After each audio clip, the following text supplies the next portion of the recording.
Hello and welcome back to Digital Assets Daily. Good morning, good afternoon, or good evening, wherever you are in your corner of the world. The XRP lawsuit update and what juicy details does Ripple's latest salvo have? The SEC versus Ripple Labs lawsuit has gained a lot of traction of late, with news of former SEC official William Hinman's entanglement spurring a lot of interest in the case instead of being reticent about their own perspectives. However, the involved parties, by and large, have been quite vocal about these developments. So a week ago, the SEC filed its motion to quash William Hinman's deposition by claiming that the former exec did not have any personal or first-hand knowledge of Ripple's offers and sales of XRP. So in what the latest development in the same, the individual defendants and Ripple Labs have now filed their opposition to the plaintiff's aforementioned motion. So according to the defendants, Hinman was never a high-ranking government official entitled to special discovery protection. And Ripple Labs also argued that since Hinman is now a former employee, they, defendants, do not bear the burden to explicitly show that the exec possesses unique first-hand knowledge about the happenings relevant to the case. So at this stage in the lawsuit, Hinman's ether is not a security.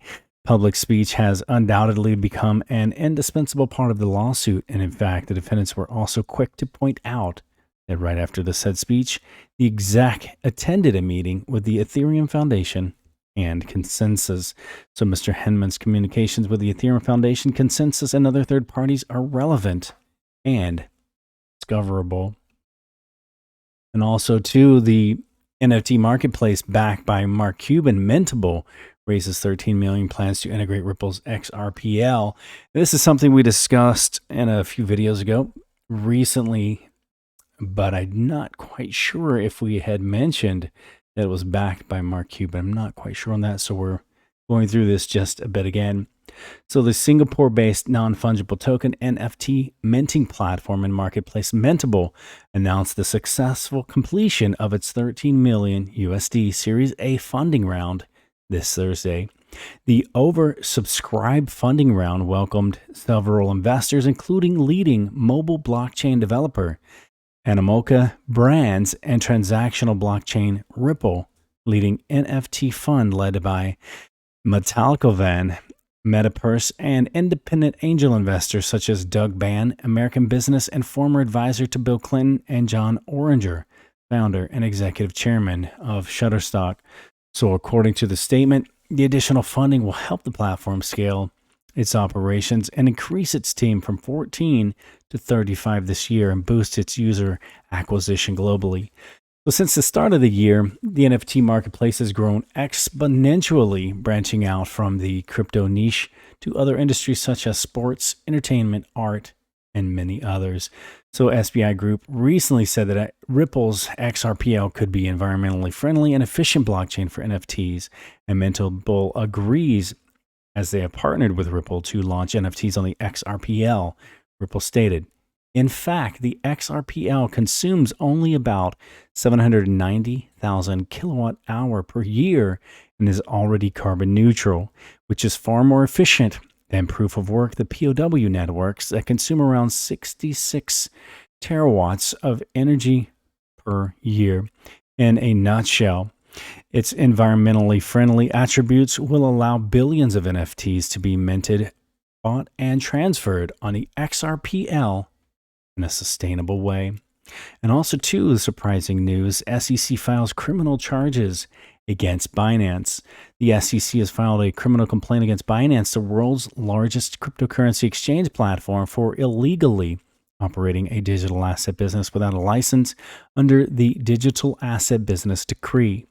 But before taking legal action, the SEC issued a warning letter in April requiring Binance to submit a written explanation for its unauthorized advertisements and posts on its website and Facebook accounting, soliciting the Thai public and investors to use its service. So violators of sections 26 and 66 of the decree are subject to a prison sentence of 2 to 5 years, fines of 200 to 500,000 baht, and a daily fine not exceeding 10,000 baht for every day during which the violation continues. So filing the criminal complaint is merely the beginning of the criminal procedure, and an official inquiry will investigate and then recommend whether the public attorney should prosecute. A court of justice will determine guilt, said the SEC statement. So the SEC stressed only platform providers who have obtained relevant licenses under the law are allowed to provide any services related to digital asset businesses. And then the news doesn't come as a surprise, as the SEC already issued a warning to Binance before, said a source from a local licensed digital asset exchange who requested anonymity. And again, this probably falls under the category of Coinbase basically doing its IPO and now listed on the NASDAQ. I'm sure there's a lot of safety, security, and protection, and being an official publicly traded company, I'm sure there's a lot more freedom, so to speak, than what a lot of these exchanges may or may not be facing.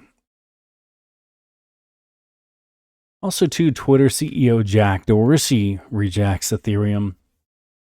And briefly into the article, Jack Dorsey is basically a self-proclaimed pretty much Bitcoin maxi, even though he had released, I believe it was 140, let's scroll down. Yeah, 140 NFTs on the Ethereum platform.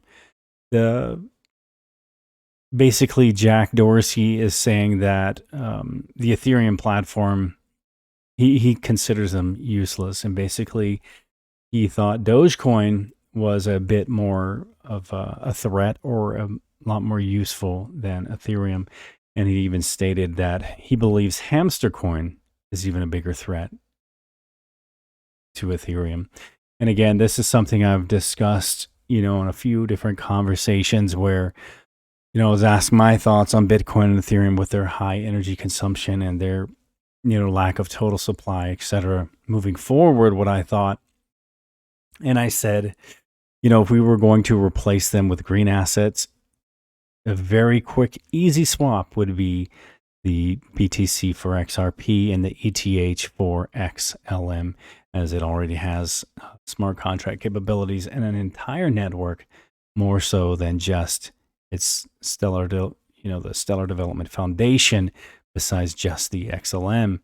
XLM is its native coin, and the great thing with using Stellar is it is required, unlike a lot of other companies that have a system and then they have a native asset. Stellar was very smart moving forward, or I should say going backwards, understanding the thought of moving forward to require XLM to be used, be able to use the Stellar network.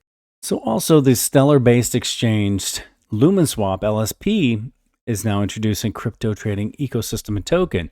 So the Lumenswap team is tasked with building all-in-one instrument for trading on the Stellar XLM blockchain, swapping and storing crypto assets on Lumenswap LSP, introducing LSP, a new gen exchange utility token. So the ecosystem of the Stellar network, a popular blockchain for retail and business use case, is now powered by the decentralized cryptocurrency exchange Lumenswap and LSP. Lumenswap attempts to deliver a one-for-all environment for major crypto storage and transfer scenarios of the DeFi era. So Lumenswap LSP is an on-chain cryptocurrency exchange for Stellar XLM blockchain. It allows intuitive and user-friendly storage and transferring of digital assets between Stellar XLM accounts. And this is a same discussion, but a different article as it gets into it a little bit more. The Lumenswap is a decentralized exchange on the Stellar network, and it's a revolutionary concept that facilitates the transfer and trade of any money or trading assets, including those in legal tender and as well as in crypto assets at the market price. Stellar is a scalable and distributable payment global network that has a high potential in asset transfer. The mission of Lumenswap is to build an open source and visually appealing client for trading and swapping assets on the Stellar network. The products, number one, you have the swap. Number two, you have the spot. And the features, find the best pricing, fast and low cost, open and decentralized, support of popular wallets. For better accessibility, Lumenswap supports different wallets currently. You can use the Rabbit, the Freighter, albedo and their private keys. It has a decentralized operation, trading assets, listing assets, and the LSP asset. So the Lumenswap team released tokenomics and roadmap of LSP asset, the Lumenswap native asset, a few days ago. And according to the article, they will hold an auction on their platform in the next few weeks. And if you're interested in participating in it, then you can follow them at on the website lumenswap.io. You can see them on Twitter through their Lumenswap, on Medium, GitLab, and Docs. And in the end, it's worth mentioning that we're rapidly joining the DeFi revolution. All right, guys, that was another quick update of some exciting news, especially if you're holding Ripple's XRP, Stellar's XLM. And remember, this is not financial advice for entertainment purposes only. But as always, before we go, I want to leave you with a final thought. There is no elevator to success. You have to take the stairs. Much love to each and every one of you. And I want to say special thanks to our VIP on Patreon, Surfmeister. Hit that like and subscribe, and we will catch you in the next one.